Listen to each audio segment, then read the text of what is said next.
can call it a crutch, but I really don't need love. I see possibilities every time I step out my door. I used to feel like without them I'm missing something, but now I'm walking with my head. Do a clap real fast. In 3, 2, 1. All right. Welcome back to Original Minds, an Intrizio podcast. We are back again with another Artist Spotlight series. Guys, it's me, Ben Lowe, Big B, and today I am happy and ecstatic to introduce Mr. Tito Strange. Say what's up, Mr. Tito Strange. How you doing today, man? How's it going, guys? I'm excited to be here. Heck yeah. Absolutely. Well, Mr. Tito Strange, we got to catch up with you for just a few minutes before we started. Okay. And so I just want to start this off the same way we always started off with. We asked you before, in one word, why do you make music? And you said, healing. Yes. I'd love for you to just start with that, man. Expand on that for us. That, I think, will be able to encompass and give the audience everything about you. Okay. So, Yeah. Obviously, I feel like there's a lot of different ways I could explain this more, but is it cool if I just tell y'all a story? Yeah, I'd love to hear. Absolutely. Okay, cool. So the reason I wrote why to me music or why I create is healing is because probably when I was 9 years old, this is the first memory I have of realizing what music meant to me or how powerful it could be, I guess. And this was an estranged family member of mine. She wasn't necessarily too close, but she was in a car wreck that had made her basically in a coma. She was brain dead. And I think she was a distant aunt of mine. But long story short, I was a kid. I didn't know what was happening. I didn't even have any real connection to this person, but she was a family member. And my family went to go visit her. And being the kid that I was, obviously, I was really bored being there. And, she was completely unresponsive. But there was this little, those little music boxes you would wind up? Yeah. That you And then play you wind it and yeah. you put it down and it would start spinning and play a little tune. Yeah. Well, I picked that up and spun it and put it back down on the desk, and her eyes fluttered open. And I remember that Wow. moment for me when I was a child really impacted me because to me, that person was essentially dead. Right. Yeah. But that moment of her hearing that little tune from a silly little music box brought her back to life. And so that was really impactful to me. It was kind of seeing magic for the first time, And so looking back on that now, obviously even after I started playing music the next year, I got a drum kit and got really into drums and then I started my musical journey.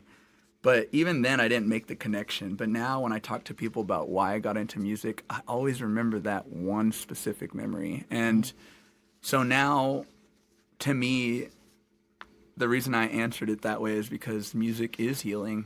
Right. And I saw that. And that's kind of the moment it clicked in my head where I was like, this is what I want to do. I want to make music.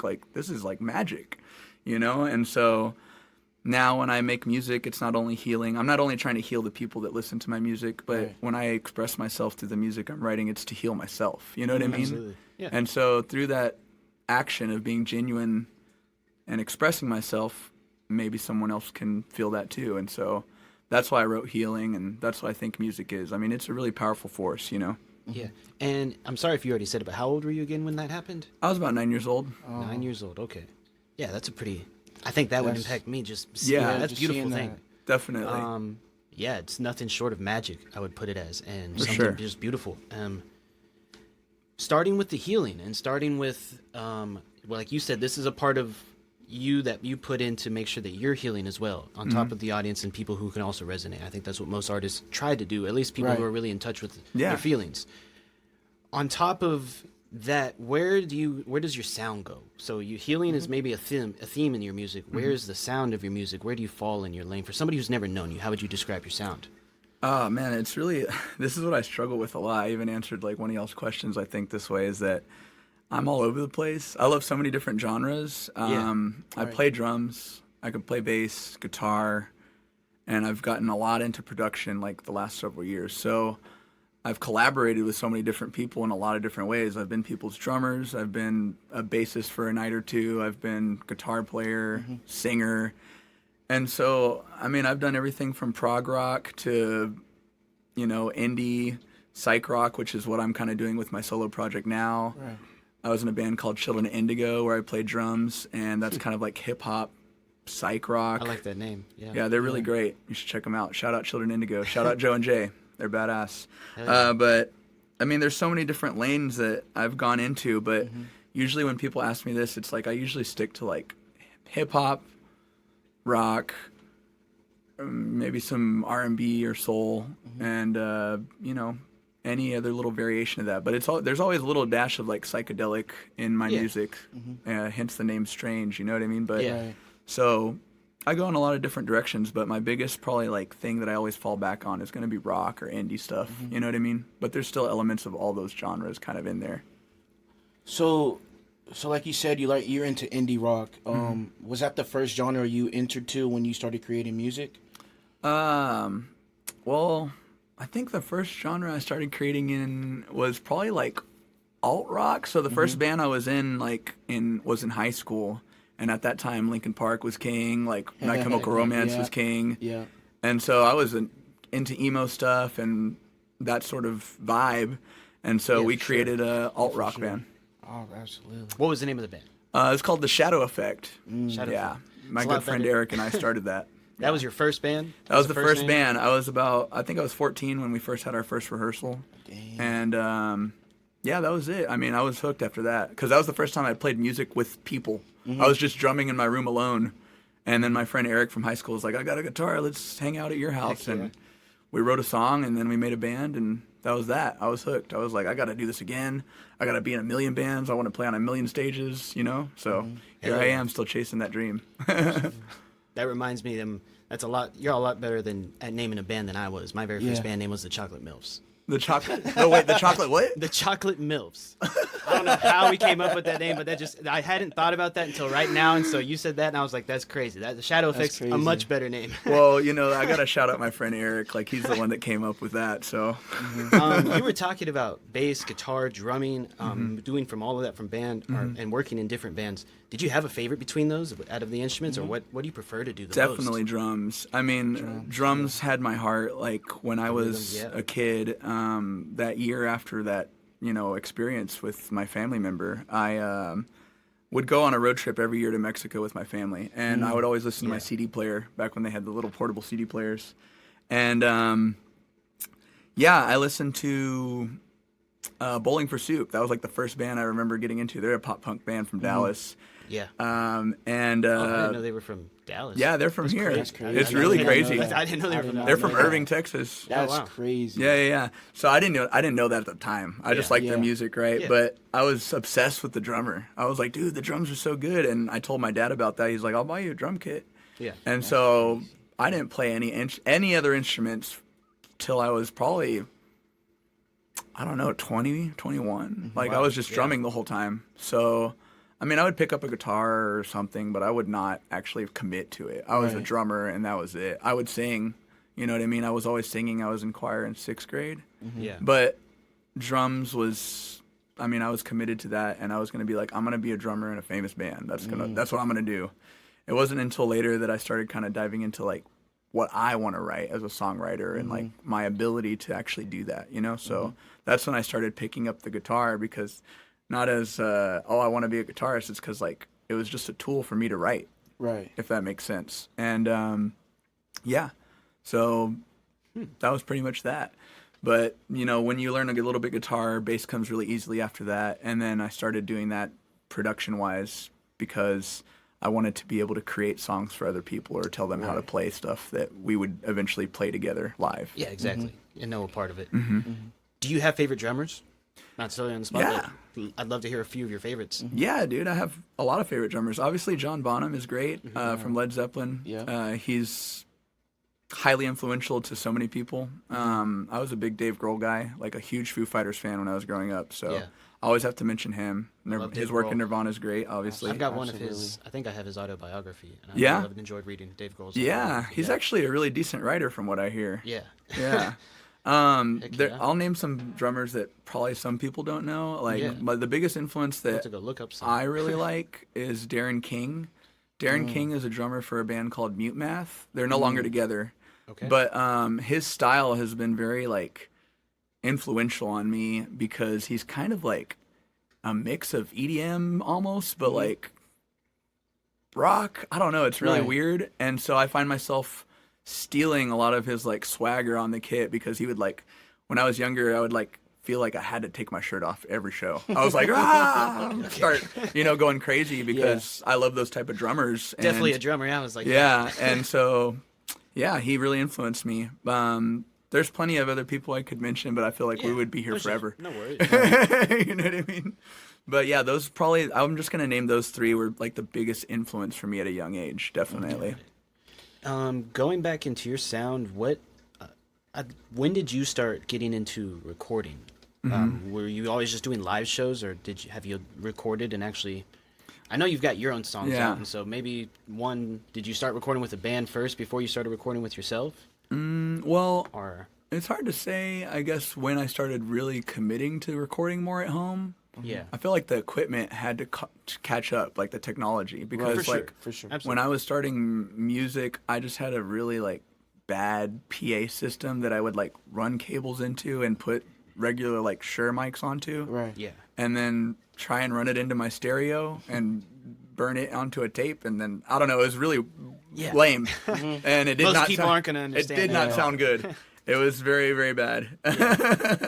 But I honestly didn't even care about recording. I know that sounds so weird, but I just wanted to play live. Like Okay. that was my Yeah. main focus when I first started playing music. It wasn't until I got probably into my early 20s where I started working with bands that wanted to record and had the equipment at the house and the audio interfaces and stuff to record. Yeah. That I started taking it more seriously. Like I would cut a track or two or maybe even an EP before then, but that was like renting studio time somewhere, and our parents were helping us with that. I was a teenager, yeah, but once I finally met people like Jay and Joe from Children of Indigo when I was maybe 22, 23, I started recording at home with them and started really enjoying the process of recording. Now, the last, I'm going to say 5 years, I've gotten really into it to where like I've almost not played as many shows. I'm more recording at home. You know what I mean? So, and I've gotten really into production to where I'm like, I want to make this sound the fattest it can, like the biggest it can,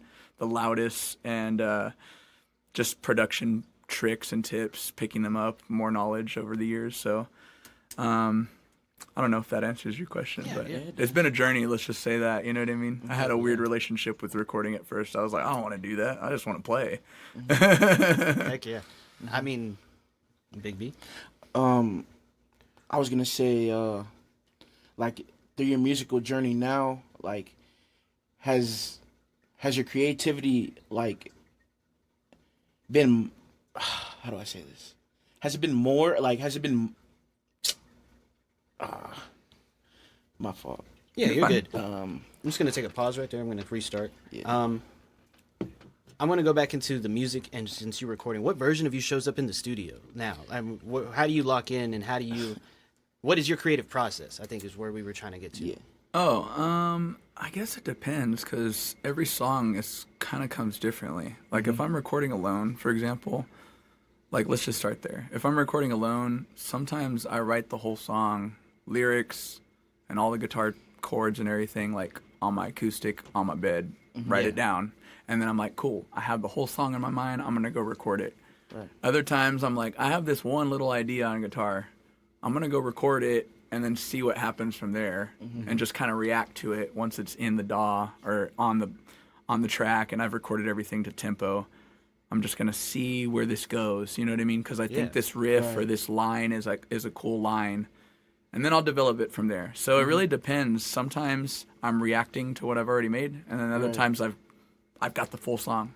So when I'm collaborating with people, I really pride myself on giving people space to be themselves. Like I consider myself to be like pretty generous with when I'm collaborating. Like I want people to express themselves. I don't want them to, I don't know, fit into, unless I have a specific idea and I'm like, hey, I have this piano part, I want you to play it this way. Right. That's different.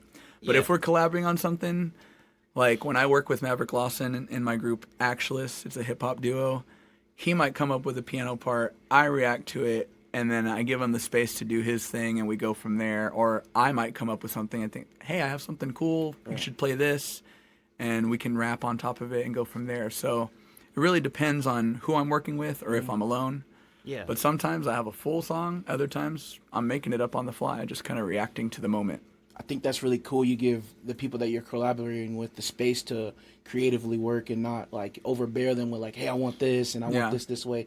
Because as an artist, I love that. I love that. Yeah. Being able to create in my own space and Definitely. just being able to send back to you like the work that I've put in, and we could come to terms whether it's good or not. But just allowing that space, I think, is really good for other artists. Yeah, I think if I'm working with someone, I respect you, and so like me respecting you means I'm going to give you the space to do what you do, and I trust your process. You know what I mean? So it's always good to give those people that space because I feel like that's when we make the best art. You know what I mean? So Yeah, if you put someone in a box, you're not allowing them to be themselves. Yeah. You're not allowing them to do what they do best. exactly, and there are those moments. Like right now, I mean, I'm trying to bring my solo work live to the stage, and so I'm going to have a drummer be playing my specific drum parts that I wrote. But that doesn't mean there's not going to be moments during the set where they can kind of step out and show their own personality.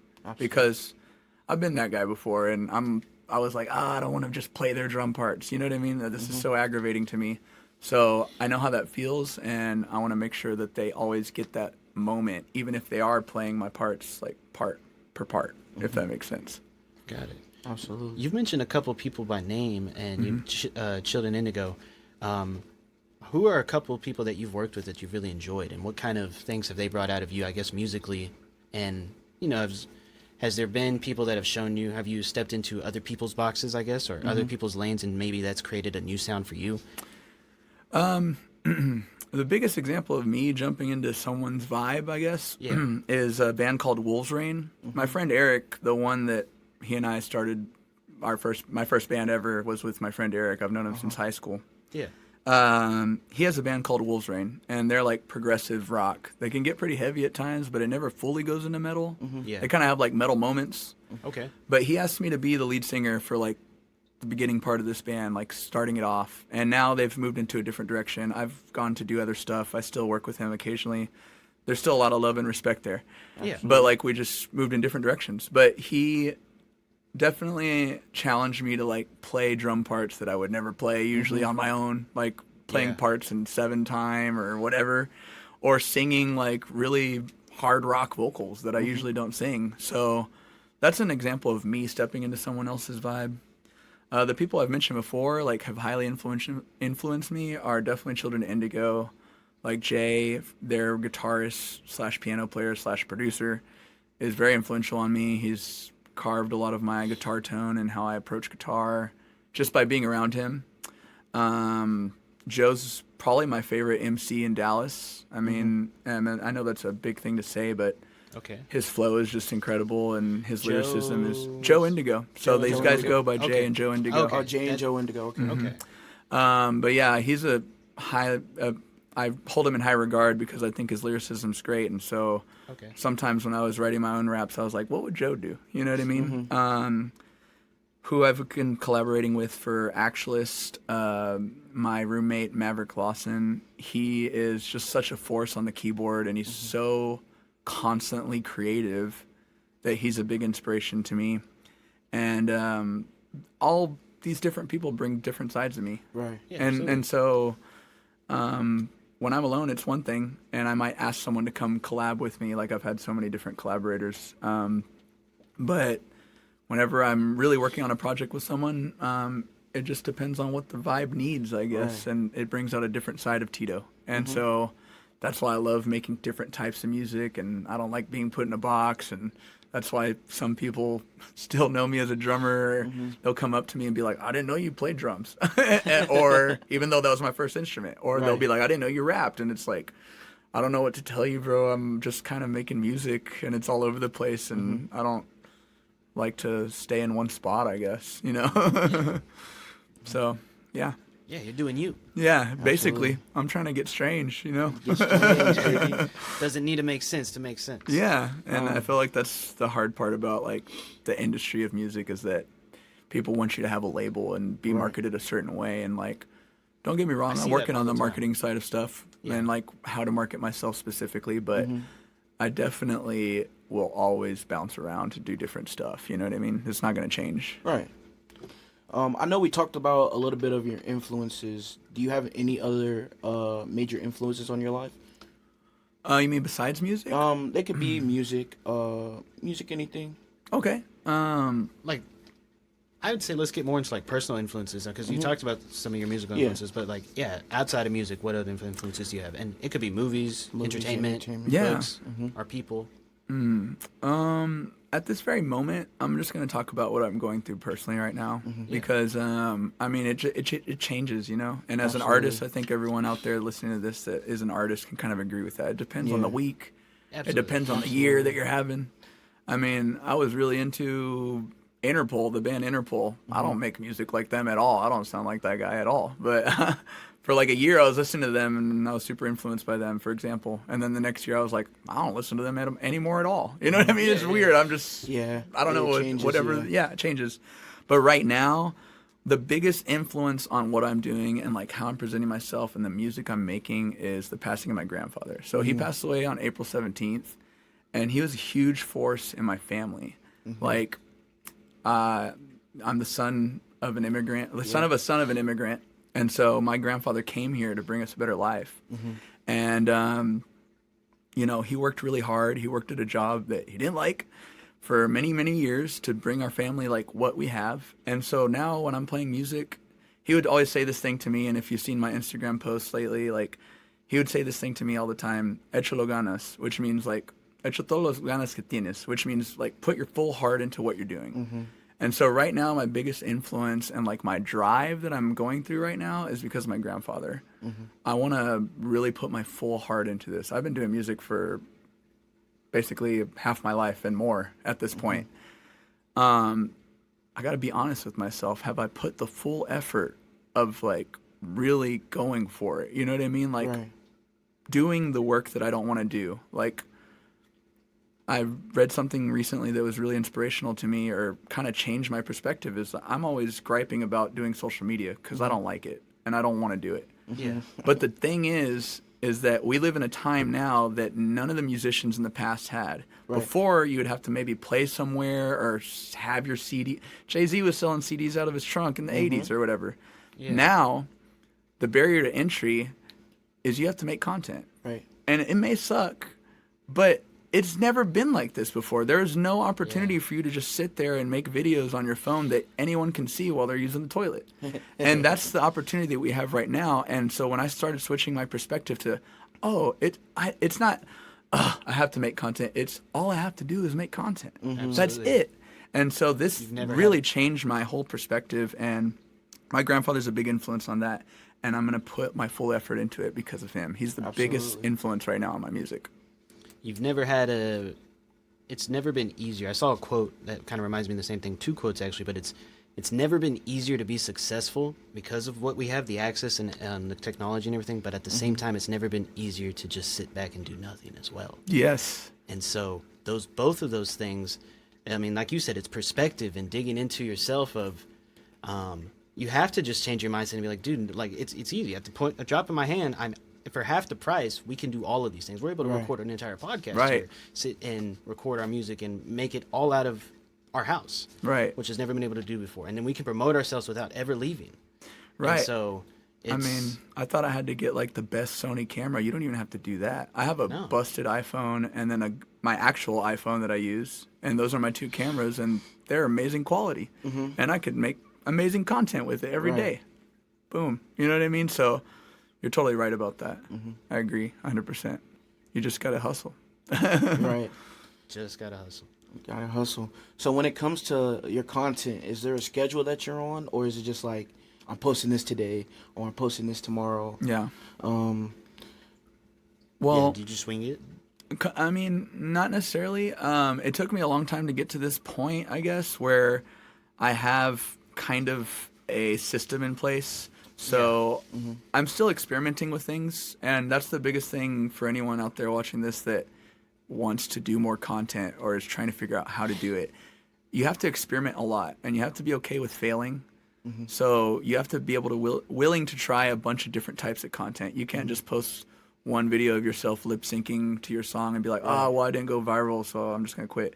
You got to try a bunch of different stuff. It could be an interview, video. It could be a storytelling video, humor. And so what I discovered is that for me, I want to eliminate the time it takes for me to create the actual idea. So what I did was I made a schedule for myself that's basically 4 days and it rotates. And the first day is like storytelling. I'm going to tell a story about my life or something that's interesting. And that's going to be the video for the day. Okay. The next day is going to be humor. So I'm going to do something humorous because I feel like I've learned through experimenting beforehand that humor really gets a lot of people interested in your page. Absolutely. So I'll do something humorous the second day. The third day, I'll do a lip syncing video of one of my songs so people can actually hear my song, know that I'm an artist making original music, and kind of experience a little clip of a music video of that song. Right. And then the fourth day will be me playing a cover, for example, or it could be you rapping, or it could be you freestyling to something, like something that is me showing my actual skill. And so those four things all work in tandem for discovery, for showing who I am as a person so that you can get invested in me as an artist, and then also showing my actual skill as a musician, and then, a little bit of entertainment with the humor. Just having a variety of things out there for people to see. And so in that way, I'm spending less time of like, oh, what am I going to post today? I'm spending more time just shooting the video and posting it and making sure it has the right text hook and all that marketing stuff that you want to do to make sure people stop scrolling, because that's your goal.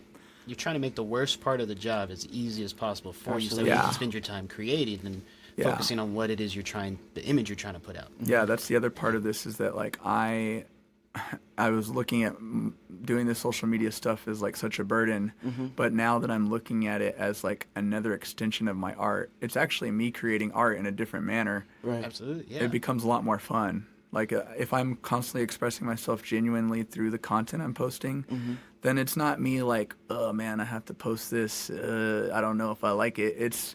This is going to be another way of me expressing myself that is unique and genuine to me, that people are going to be able to connect with. So that's the goal. I think the big thing I always tell Big B is giving people outside of the music a reason to watch you or enjoy you, because sometimes the music you want to be the sole factor, but at the same time, like you said, it's a different art. I think that content gives people another reason to enjoy you, maybe for casual audiences and people who also just want to know who you are. Yeah. Because a lot of the people fall in love with the artist before they, on top of the music. And sometimes when people find a song, they end up falling in love with the artist and just that person way more than they ever fell in love with the song. Yeah, I think that part took me a long time to realize, because I was like, so many artists I know and myself in the past was like, new song coming soon, check out my song, check out my song, check out my song. And it's like, they don't know who you are. Right. Yeah. Drake just released an album and everyone wants to listen to that. Like, you're competing with not only your local scene, but like all these big artists. Like, why would they listen to just some random artist shouting into the void saying, listen to my thing that's out now? You have to maybe kind of show who you are a little bit so they can get invested. Yeah, show some personality. Yeah, because then it becomes real. Like, if all your favorite artists, if you're a fan of music, you probably know something about them. It's not just, oh, I like their music. It's, oh man, this artist, his uncle did so and so, and that's why he writes about this, and different things, lore of who they are that makes you really interested in the artist, and it makes you a super fan. It makes you someone that's coming back to listen to their stuff over and over again, as opposed to just listening to it because it's fun, I guess. You know what I mean? Which is also an art, I guess, but this is something that really creates long-lasting fandom, I think, Absolutely. Showing who you are.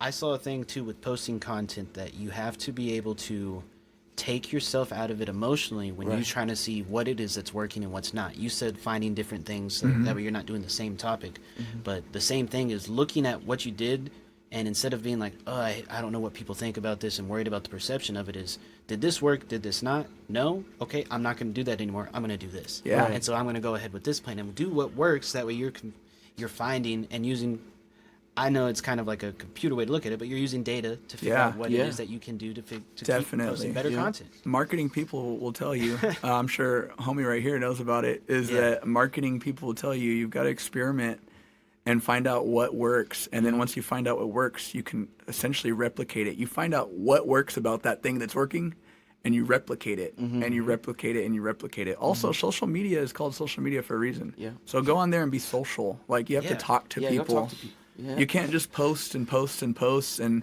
man, why is no one looking at my stuff? Your content may be great, but it's because you're not using the platform how it's meant to be. You have to go in there and encourage people. You have to activate your local scene, you know, through online and physically. You have to go out and watch people's show and support them for real. Yes. Yeah. And these things all go hand in hand to where when you are posting a bunch of different stuff, you are gaining data. Like, I'm gaining data right now. It's going to probably take me 2 more months of posting like this to figure out, oh, these videos work really well. I'm going to just hit that now a lot. Yeah, dive even deeper. To where in maybe 2 months, all I'm doing is posting storytelling reels, because those are the ones that I realize are really getting people interested in who I am. Absolutely. You know what I mean? Yeah.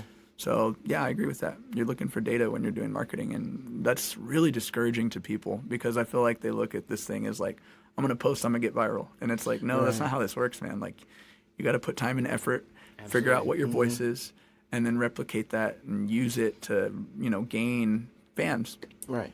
And unfortunately, because of how saturated the music scene is, I feel like if you're actually in the artist community and the music community, there's 100 people posting every day, listen to my song. Absolutely. And so how are you going to stand above those people? How are you going to differentiate yourself from everybody else that's saying, listen to my song? Yeah, dude. So crazy stats, like 60,000 songs a day are posted. Yeah, and that's just mind-boggling, you know what I mean? Like, I don't even know if I've listened. No, I probably have listened to that many songs, but in my lifetime, but definitely not in one day. So when it comes to success, what does that look like to you? Man, this moment right here is success to me. I told y'all before, like, we started this podcast, I was like, I've been trying to get on a podcast for a while. I've been on one podcast. My friend Andrew, he goes by Drulio. He has a very successful podcast here in Dallas called Dallas Famous. Okay. And so, like, that would be cool to get on there, right? But, like, the fact that you guys found me and I'm doing this podcast right now is success to me. Absolutely. What this is a reflection of my effort being shown back to me. So people are commenting on my stuff. They're interacting with it a little bit more than they used to. That means that what I'm doing is working. And so I need to, like, consistently put effort into that. And, like, it's little by little, baby steps. But, like, eventually I'm going to climb that mountain. You know what I mean? So success also to me is, like, whenever I play a show and someone that I don't know is like, man, I want to get into drums now. Or they tell me, like, I want to play guitar. Or can you teach me guitar? Yeah. Anytime anyone's ever watched me play music and then asked me how they can start playing music, I'm like, that's success, dude. They were inspired. They were motivated. Yes, that's like the best feeling. Like, especially I've been in a couple groups where I would play for, like, older people at old folks' homes and, like, for children. And having those moments with, like, children coming up to me be like, I want to play guitar now, or having me sign their guitar or something is, like, amazing. Yes. I mean, there's no feeling like that, you know? Yeah. So, heart-wrenching. I mean, because I remember being that kid. Right. So I'm like, yes, we need more musicians. Absolutely. I know it doesn't seem like it because we're releasing like 80,000 songs a day, but we do. You know what I mean? Those are just numbers. Those are just numbers to scare people. So I think that's success to me, is like inspiring other people. Beautiful. That's because it doesn't have to be being big. It doesn't have to be. That's what I always tell myself, and it's more than just chasing the numbers.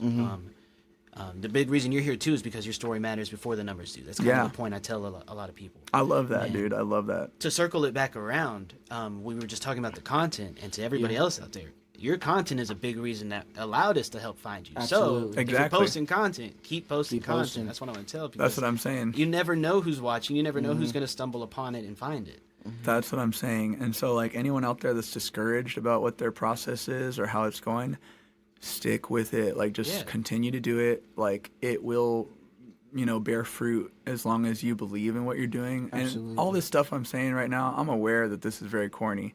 But, like, this is another part of it, is that, like, you have to be willing to go there. You have to be willing to bare yourself and really meet the true version of yourself to, like, connect with the actual audience that, you know, likes who you are. Right. And so that's what I think is really important. You got to believe in yourself, and you got to believe, because no one else out there, before anyone else believes in you, you got to believe in yourself. Absolutely. And so start there, keep doing it, and then you'll be on a really cool podcast with a bunch of dope ass homies.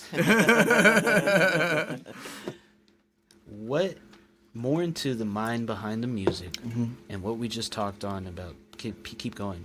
What keeps you going when nothing? Maybe what's kept you going in the past when you weren't getting that satisfaction, when you weren't getting the recognition. Right. How do you tell yourself, no, this is what I want to do. This is what I need to keep trying. Or maybe you have a story or a moment where That's a you tough almost question. turned around. Yeah, Was that's there a ever tough time question. You almost gave up. Because there have been definitely many times where, like, I wasn't playing music for a little bit. Yeah. Maybe even, like, a year or two's time where I wasn't, like, playing it very seriously at all.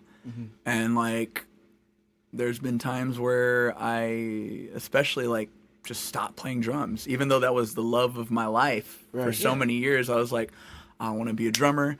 I'm tired of playing people's drum beats for them. This is lame. And I just was like, put it down. But music is a compulsion for me. Like I can't quit love it. that. It's Right. something that I need to do constantly. And the darkest parts of my life, like, music helped me get through because it helped me express myself, or like it helped me feel that emotion deeper, or Absolutely. feel past it to where it's not so scary of an emotion anymore. And so I think that it's kind of a hard question to answer because I feel like I've been a musician for so long that it's just, I can't stop. I don't know. Yeah. I don't know if I have the best advice for people where it's like they're thinking about giving up or whatever, because like I've had those moments, but like I still would listen to my favorite album. I still Absolutely. love music, so I can't stop it, and it's just never going to end for me. So that's kind of just how I got through those moments, is it just comes back. It's just like, hey, it's like a, you know, an ex that it's like, Yeah. I can't put down. Yeah. I definitely can relate to that. I've definitely had some times where I'm like, I don't want to do this anymore, and then I'm like, you know what? It's not so bad. I could keep doing this. Yep. I could keep doing this. Yep. It's just I have a deep, dying love for music, and, you know, my father kind of instilled that in me at a young age, and it's been there ever since. So it's just a big part of who I am. Absolutely. I think if you have a deep love for something, you should always come back to it. And, you know, your goals and what your plan is with it can always change. But I think if even, no matter what, music will always be a part of our lives. Yeah. And so it'll always be there to heal.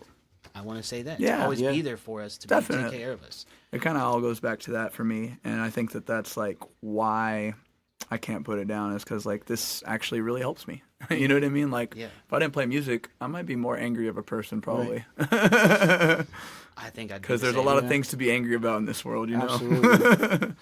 I want to talk about more of your music. And we had a song play at the beginning, and we can talk about that one. I know there was another one you mentioned in the form you filled out. What are some of your favorite songs and that you've worked on recently, or something one of the ones you'd like to talk about? Yeah. If no one knows you, what's a song you'd like to mention? So Crutch is probably the biggest single I've had so far. Yeah. Oh, not to cut you. Me and Big B love that song. We were listening to it. We were like, Thanks, "It's man. on." So we I were love that actually song. like, "Dang, this is nice." Like, Thanks, just man. the I bop appreciate and- it. Yeah. So Yeah, so for that album, the album's called After the Beep. I was kind of like, I don't know. I was like, let me make my version of what a pop record is. And so a lot of the songs on that album are very like dancey, memorable, catchy hooks and stuff. Crutch is a song about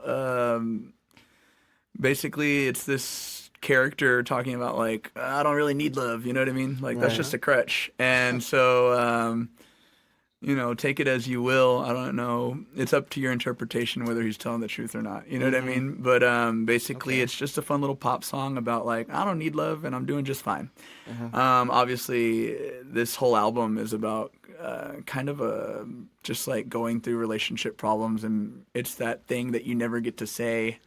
You're gonna leave a message after the beep, but you know, like you don't even know if they're gonna hear it after the breakup or whatever, and it's just. Yeah. It's just kind of that moment. It's like, words left unsaid is Right. kind of like the concept there. And so that song is just kind of representation of that. Obviously going through some breakups in my like 20s and late 20s like really inspired this album. The other song I mentioned was called Learning How to Trust. And it's kind of like a bluesy song, but like it has a dancey sort of vibe to it. That song is about learning how to trust yourself, learning how to look past your limitations, and like taking risks. So I'll have a line in there where it's like, I'm searching for something that sets a fire inside. If I ever find it, I swear I'll quit my job tonight. So basically, you know, it's kind of about my love of music and like, you know, just like taking a risk on that. And I'm learning how to trust, how to trust that thing that you desire is going to lead you where you want to be. Those are the two songs I mentioned, but like another big moment that I say I would want to mention is the album before that was an EP. It's called How to Escape a Cult. And me and a director, my friend Christian, we took the main song from that concept EP, How to Escape a Cult, which is basically, it's really self-explanatory. It's just like how to escape, like, you know, hive mind thinking, how to escape, you know, be your individual self. Right. Yeah. And we made a short film. It's a 10-minute long short film. He was able to take it to multiple different film competitions around the world. He went to Rome, he went to Utah, and like a couple other places. And we won a bunch of awards. I think it won like the horror movie or short film of the year at a couple of them. And it was a really awesome moment. We rode that wave of like marketing and like promoting it for about a year and a half after we released it. So y'all can go watch that. Where's it at? It's on YouTube. Okay. It's on my YouTube. Okay. What's it called? It's called How to Escape a Cult. How to Escape a Cult. And it's basically a 10-minute long music video with like, I don't know, I kill this guy in it. We're like sacrificing stuff. We're like burning money. It's really culty and like creepy. And you know, shout out to Christian. He really went all out on that. We actually rented the Texas Theater, which is a historic landmark here in Oak Cliff, and rented that out for the day and shot a big majority of the film in there. And that's something I'm very, very proud of. I don't know any of my peers that have done something like this. And so like, you know, I'm not saying that this is I mean, it only doesn't even have like 400 views on YouTube, but like it's something that I'm proud of regardless, because we put so much effort into it and money and time, and we have all these actors dressed up as cult members. And so that's probably another big crowning moment of my solo career so far, is that. That's awesome. Yeah. Me and Sonny got a couple short film scripts in development hell. Okay. So I may need to reach out to you because we've always been wanting to try to get to one, and I'd love to maybe hear more about that. Like, how were you part of the writing process with it, or the production process? Well, there's really not any dialogue in it. It's more of a music video plus a story that is told through visuals. Absolutely. There's some ambient music that's put in there that I didn't create. It's just that I think his girlfriend did at the time, or someone, but just to fill in the spots. But there's really no dialogue. The concept is more just loose, I would say. It's not. There's a story being told, but there's really no. We didn't have a script or anything, but he just had specific scenes that he wanted to film. He put them in order, and basically, it's like this guy's in a cult. He escapes it by killing the leader, and then he wakes up the next day and he's like, "Was that a dream? I don't even know what happened." And so it's kind of dreamy and creepy and esoteric, and that's awesome. That's awesome. You use the cinematography to tell a story. Yes, That's absolutely, awesome. absolutely, he did. So yeah, I'm proud of that. You should definitely check it out, and feel free to hit me up anytime about the process of it, for sure. It was a journey. Going back to the mind behind the music, what does music give you that your regular life doesn't? That's a good question. There's a essence of music that I feel like really brings me escape or exploration. But I like that. yeah, I mean, you can kind of create your own world, right? Like, Right. especially like the story I just told you about that short film. We created a whole world, and so I love that about music. Pretty much everything I've done so far with my solo stuff has been a concept album. Like After the Beep was a concept album, even though it's kind of loose, still concept. And then How to Escape a Cult has been the same thing. Like moving forward, I don't know if that'll stay the same, but I love creating worlds. I'm a storyteller by nature. And so that's something that music brings me that my normal life doesn't. Obviously, I could sit down and write a book. But yeah, it gives me the ability to create my own world. You know what I mean? I'll leave it there. I mean, No, that's awesome. That's awesome. Yeah. I think that's really cool. Creating your own world inside of just music and around cinematography itself. Now, what I would say is, when it comes to your music, what do you hope people get out of it? What feeling? What do you hope they get out of it, or what are you trying to leave them with?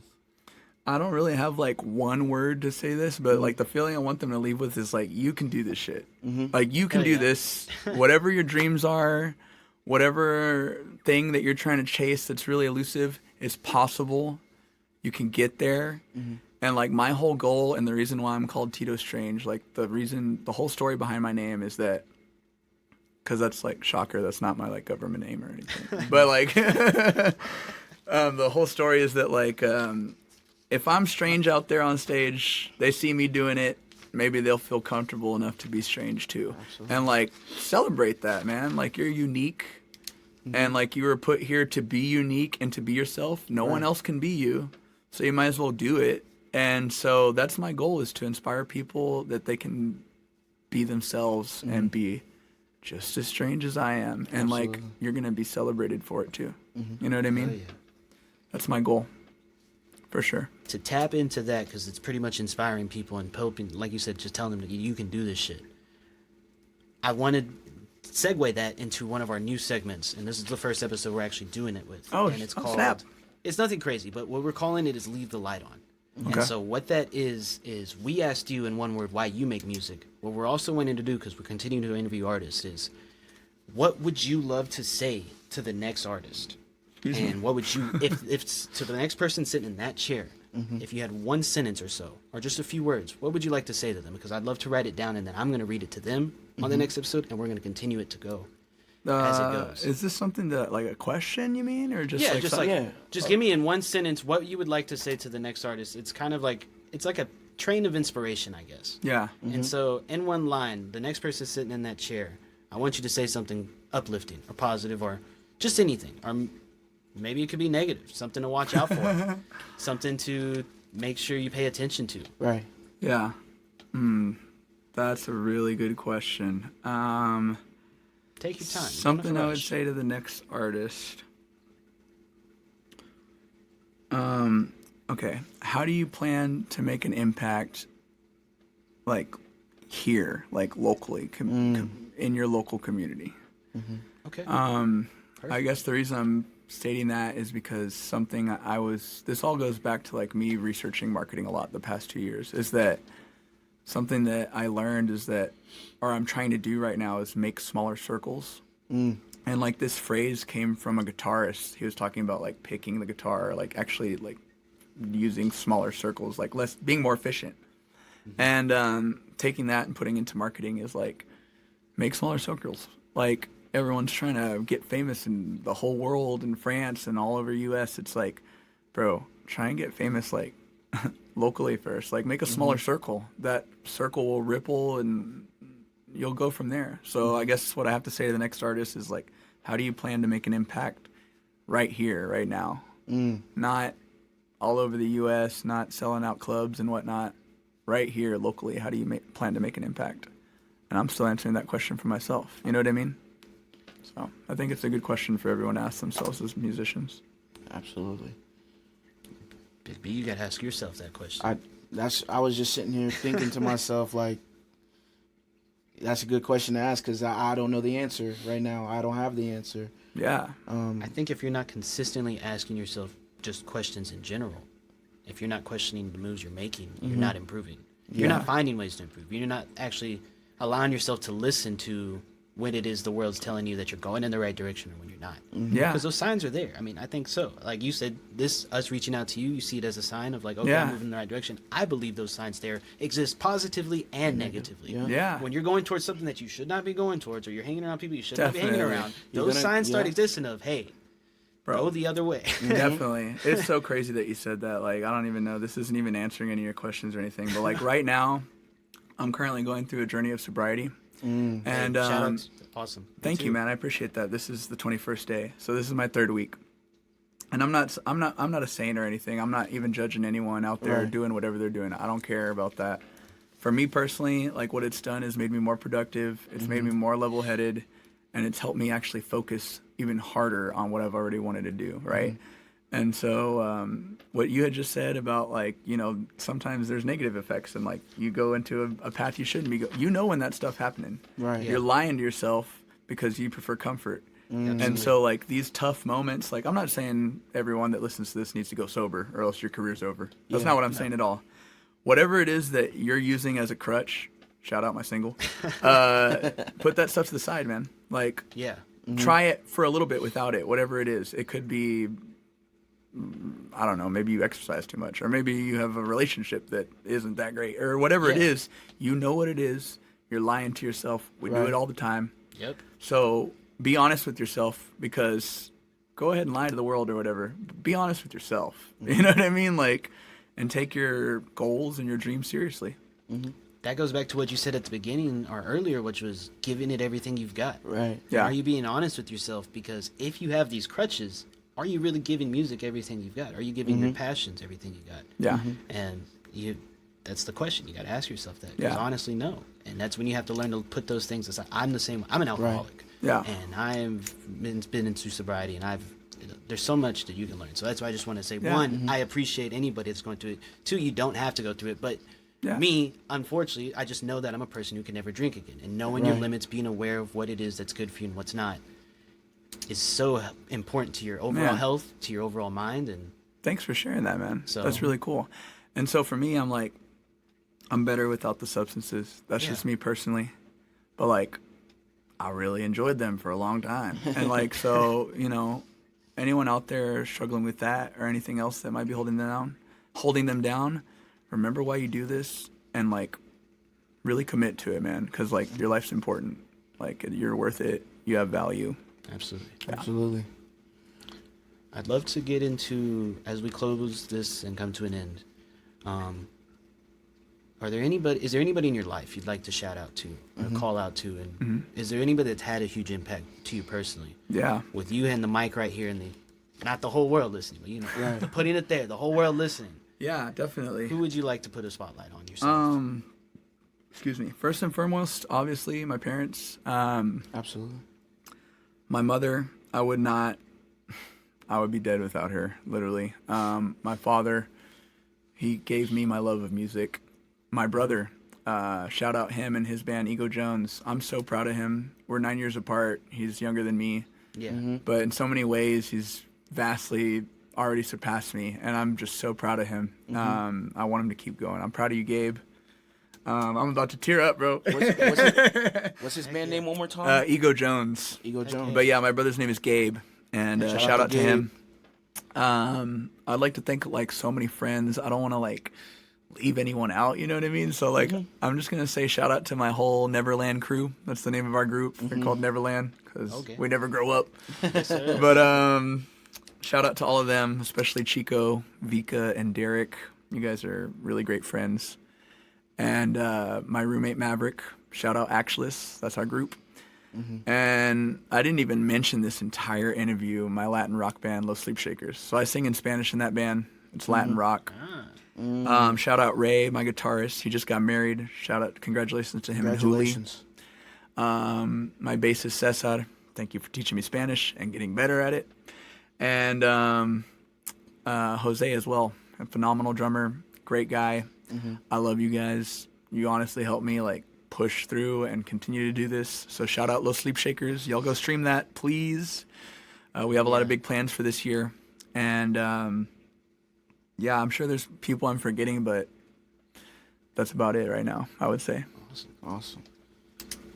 Well, to bring this all to a full circle, I just want you to repeat it one more time for the entire world. In one word, we asked you why you make music, and you said... Healing. Awesome. Healing. Healing. That's what I want people to take away. That's what I want people to take away from you and your music. And on top of that, I I just want to remind people the whole reason that we do this, which is we're here to shine the spotlight on artists before they've made it, the process of becoming. Why? Because your story matters before the numbers do. Our stories matter. Everyone wants to know after the fact, but we're all here because I'd love to give people a chance to know it before the fact. And what that gives me, too, is an opportunity when your Latin rock band starts going crazy to come back in 6 months, to come back in a year, have another interview, and have maybe the group here and have other people here and see the process and the success as it rolls along. Yeah. Absolutely. And so Definitely. Anytime you guys want me, I'm definitely there, dude. I love the whole everything y'all are doing. And be Please able to talk continue about doing this. more things because we only had an hour today. So there's so much that we can continue to talk about and experience. And like you said, as an artist, it changes from week to week, from day to day. So in 6 months, you could be a whole different person. Yeah, man. You could do it a I whole plan on different it. way. Thank you guys. I really appreciate this. And that's the thing about this podcast. We really want to get in touch with the local artists. We aren't too flawed on having big artists yet. We want the local people because we feel like those are the people that can relate to us the best. Definitely. So I want to say I appreciate you for coming out and giving us the time. Thank you to guys. Sit interview down you. with us. Sit down with us and have this talk. Yeah. You guys are very professional, and I appreciate what you're doing so much. The scene needed something like this. So please do not stop. Absolutely. Well, we're here. We're trying to build a community locally. That's what's up. And so we appreciate you, Mr. Tito Strange, and thank you guys for tuning in. This has been the Artist Spotlight Series. This has been the Original Minds Podcast. Y'all go make sure to go stream. Y'all go make sure to go stream his song Crutch. It's a dance song. It's a bop. We were bouncing around to it. I love that. And y'all go check out Tito Strange. Absolutely. And follow us on Instagram. Stay tuned. We've got new podcasts. This episode will probably be out in the next couple weeks. And we're just excited to continue the train rolling and continue to keep people on and Cool, man. keep it going. So, Thank you, guys. Tito, thank you so much for coming along. Absolutely. And we'll see everybody next time. Good night. Take care. When I'm so